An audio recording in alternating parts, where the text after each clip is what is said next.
اوقافی جائیدادوں کے تحفظ اور ائمہ و موذنین کو اعزازیہ جاری کرنے کا مطالبہ کرتے ہوئے حیدرآباد کے اندرا پارک پر احتجاج کیا گیا۔ آل انڈیا صوفی علماء کونسل کی جانب سے منعقدہ احتجاج میں کئی تنظیموں نے حصہ لیا۔ اس دوران وقف بورڈ اور ریاستی حکومت پر اوقافی جائیدادوں کے تحفظ میں ناکامی کا الزام عائد کیا گیا۔ آل انڈیا صوفی علماء کونسل کے صدر حکیم صوفی سید محمد خیر الدین قادری نے اوقافی جائیدادوں کے تحفظ کا حکومت سے مطالبہ کیا۔ صوفی علماء کونسل کے صدر نے بتایا کہ ریاست کے ائمہ و موذنین گزشتہ 5 ماہ سے اعزازیہ سے محروم ہیں۔ اس کے علاوہ وقف بورڈ کی کارکردگی پر بھی انہوں نے سوال اٹھایا۔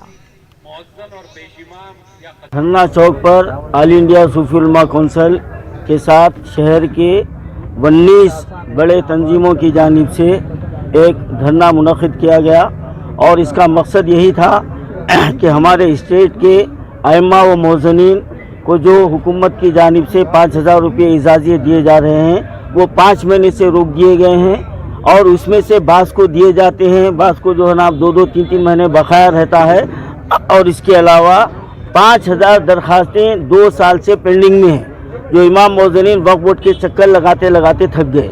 اب ہم اس کے لیے نا مطالبے کے لیے یہ دھرنا جو نا رکھا گیا تھا اور اس کے علاوہ شہر میں جو اوقافی قبرستان ہیں ان قبرستانوں کے نگران کاروں کی لوٹ کھسوٹ منمانی بہت آگے بڑھ گئی ہے اور کئی اوقافی قبرستانوں میں غیر مجاز قبضے ہو چکے ہیں، مکانیں بن رہے ہیں اور ہمارا وقف بورڈ تماشائی بنا ہوا ہے۔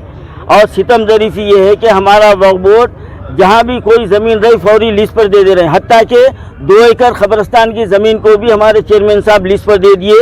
یہ 10-12 دن کا واقعہ ہے، آپ لوگ میڈیا والے جانتے ہیں۔